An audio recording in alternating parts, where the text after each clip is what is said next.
Hello friends, Java programming सीखने के इस कोर्स में आपका स्वागत है। और आज के इस फर्स्ट वीडियो में हम जावा के बारे में कुछ इंपॉर्टेंट बातों को जानेंगे। वैसे तो आपको इस कोर्स में मैं सब कुछ प्रैक्टिकल के द्वारा समझाऊंगा, बट पहले आपको जावा के बारे में पता होना बहुत ज़रूरी है। इसलिए पहले हम जावा के बारे में जानेंगे। तो चलिए शुरू करते हैं। मैं हूं अभिषेक और आप देख रहे हैं माइक्रो सॉल्यूशन। फ्रेंड्स, वीडियो में आगे बढ़ने से पहले यदि आप इस चैनल पर पहली बार आएँ तो वीडियो को लाइक एंड चैनल को सब्सक्राइब जरूर करिएगा। तो चलिए हम जानते हैं what is Java. Java is a high level programming language. देखिए, जावा हाई लेवल प्रोग्रामिंग लैंग्वेज है, जैसा कि मैंने आपको बताया, और इसके अंदर आप हाई लेवल प्रोग्रामिंग कर सकते हैं। इसके बाद देखिए, जावा को डेवलप किया गया था जेम्स गोसलिंग के द्वारा। कहाँ पर? सन माइक्रोसिस्टम कंपनी के अंदर। और कब डेवलप किया गया था? 1995 के अंदर। देखिए फ्रेंड्स, लेकिन शुरुआत में जब जावा को बनाया गया उस समय जेम्स गोसलिंग और उनकी टीम ने जावा का नाम जावा नहीं रखा था। उस समय जावा का नाम OAK था, लेकिन OAK एक ऑलरेडी रजिस्टर्ड नाम था। तो फाइनली क्या किया गया, जेम्स गोसलिंग और उनकी टीम ने इसका नाम OAK से बदलकर जावा रख दिया। तो बाद में इसको जावा नाम मिला। शुरुआत में इसका नाम जावा नहीं था, शुरुआत में इसका नाम OAK था। अब हम बात करते हैं इसके यूजेस की कि जावा का यूज़ कहाँ कहाँ किया जा सकता है। तो देखिए, जावा का यूज़ करके आप एंड्रॉयड मोबाइल एप्लीकेशन बना सकते हैं। आपको भी मालूम होगा कि एंड्रॉयड मोबाइल एप्लीकेशन बनाने में सबसे ज़्यादा जावा का यूज़ किया जाता है। उसके बाद देखिए, आप जावा का यूज़ करके डेस्कटॉप एप्लीकेशन बना सकते हैं, वेब एप्लीकेशन बना सकते हैं, गेम डेवलपमेंट कर सकते हैं, डेटाबेस कनेक्शन क्रिएट कर सकते हैं। यानी आप कोई ऐसा सॉफ्टवेयर बना सकते हैं जो कि डेटा को कलेक्ट करता है और डेटाबेस में जाकर स्टोर करता है। और जावा बहुत सारे कामों में यूज़ में लाई जाती है। अब बात करते हैं हम जावा के फीचर्स की कि जावा के फीचर्स कौन कौन से हैं। तो सबसे पहला फीचर है जावा का, वो है ऑब्जेक्ट ओरिएंटेड। जावा एक ऑब्जेक्ट ओरिएंटेड प्रोग्रामिंग लैंग्वेज है। और आपको मालूम होगा कि ऑब्जेक्ट ओरिएंटेड प्रोग्रामिंग लैंग्वेज अगर कोई प्रोग्रामिंग लैंग्वेज है तो वहाँ पर आपको काफ़ी सारी फैसिलिटीज़ मिलती है।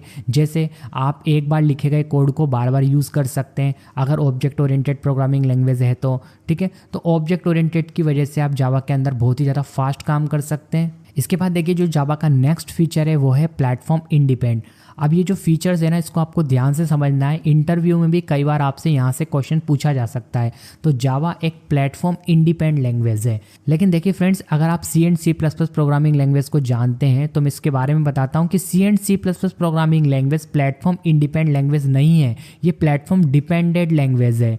जब आप C++ प्रोग्रामिंग लैंग्वेज में प्रोग्राम बनाते हैं तो वहाँ पर क्या होता है, प्रोग्राम जिस ऑपरेटिंग सिस्टम या जिस मशीन पर कंपाइल होता है ना, वो उसी पे रन होता है। जैसे मान लीजिए विंडोज़ पर रन किया आपने तो वो विंडोज़ पर ही चलेगा, आप उसे लिनक्स पर नहीं चला सकते। अगर आपने लिनक्स पर रन किया है तो आप उसे विंडोज़ पे नहीं चला सकते, मैक पे नहीं चला सकते। मतलब ये क्या होता है, प्लेटफॉर्म डिपेंडेंट होता है C++ का प्रोग्राम। लेकिन फ्रेंड्स, जावा एक प्लेटफॉर्म इंडिपेंडेंट प्रोग्रामिंग लैंग्वेज है। क्यों? क्योंकि जब जावा में आप प्रोग्राम बनाते हैं तो वो प्रोग्राम जैसे आप कंपाइल करते हैं, तो जैसे मान लीजिए आपने एक प्रोग्राम बनाया demo.java, उसको आपने demo.java से सेव करा, तो जैसे आप उसे कंपाइल करेंगे तो देखिए क्या होगा, demo.class एक फाइल बनेगी demo.class से, जिसे मैं आपको आगे प्रैक्टिकली दिखाऊंगा। तो क्या होगा, जैसे आप कंपाइल करेंगे तो demo.class वाली एक फाइल बनेगी। अब ये जो फाइल है ना, इसे क्लास फाइल भी बोल सकते हैं, इसे बाइट कोड भी बोलते हैं, इसे सेमी एग्जीक्यूटेबल फाइल भी बोलते हैं। अब इस फाइल को आप किसी भी ऑपरेटिंग सिस्टम पर किसी भी मशीन पर रन कर सकते हैं। जैसे मान लो आपने इस फाइल को विंडोज़ पर बनाया, यानी मैं बात कर रहा हूँ .class फाइल की, तो इस फाइल को आप किसी दूसरे ऑपरेटिंग सिस्टम जैसे मैक पर या लिनक्स पर ले जाकर रन कर सकते हैं। अगर आपने लिनक्स पर या फिर मैक पर बनाया तो आप विंडोज़ पर रन कर सकते हैं। तो यहाँ पर प्लेटफॉर्म का कोई फ़र्क नहीं पड़ता, कोई भी मशीन का फ़र्क नहीं पड़ता, आर्किटेक्चर का फ़र्क नहीं पड़ता, जावा सबको सपोर्ट करता है। तो इसलिए जावा एक प्लेटफॉर्म इंडिपेंडेंट लैंग्वेज है, जबकि C++ जैसी programming language platform dependent language है। ठीक है, इस बात का आपको ध्यान रखना है। देखिए फ्रेंड्स, जावा का जो नेक्स्ट फीचर है वो है सिंपल। और नाम से पता लग रहा है जावा एक सिंपल प्रोग्रामिंग लैंग्वेज है जिसे लर्न करना बहुत ही ज़्यादा ईजी है। इसके अंदर आपको ऊप्स के कंसेप्ट मिलते हैं जो कि ईजी टू अंडरस्टैंड है। देखिए फ्रेंड्स, इसके बाद जो नेक्स्ट फीचर है जावा का वो है पोर्टेबल।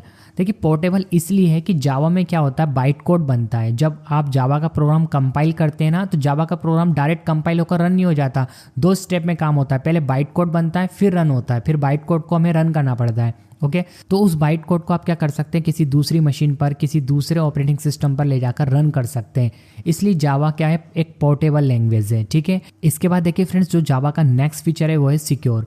जावा के अंदर आप एक secure virus free program develop कर सकते हैं, क्योंकि देखिए फ्रेंड्स, जो जावा का प्रोग्राम है वो वर्चुअल मशीन सैंडबॉक्स के अंदर रन करता है। तो जावा एक सिक्योर प्रोग्रामिंग लैंग्वेज है। इसके बाद देखिए फ्रेंड्स, जो नेक्स्ट फीचर है जावा के अंदर वो है रोबस्ट, और रोबस्ट का मतलब होता है स्ट्रॉन्ग।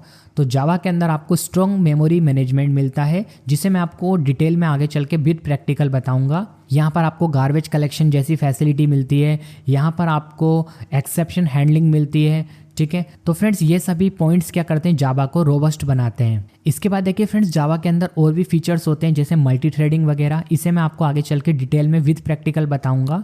फिलहाल मैं आपके लिए कोई कंफ्यूजन क्रिएट नहीं करना चाहता। तो फ्रेंड्स ये सभी जावा के फीचर्स हैं। अभी मैंने आपको जावा के बारे में लिटिल बिट इंट्रोडक्शन दिया। इसके बाद मैं आपको नेक्स्ट वीडियो में बताऊंगा कि कैसे आप अपने कंप्यूटर में जावा को इंस्टॉल कर सकते हैं और कैसे आप अपना फर्स्ट प्रोग्राम जावा का बना सकते हैं। इसके लिए बस आपको चैनल को सब्सक्राइब करके रखना है और बेल आइकन बटन दबाकर रखना है। और फ्रेंड्स यदि आपको वीडियो पसंद आया तो वीडियो को लाइक कर दीजिए, और यदि आपने अभी तक चैनल को सब्सक्राइब नहीं करा तो चैनल को भी सब्सक्राइब कर लीजिए।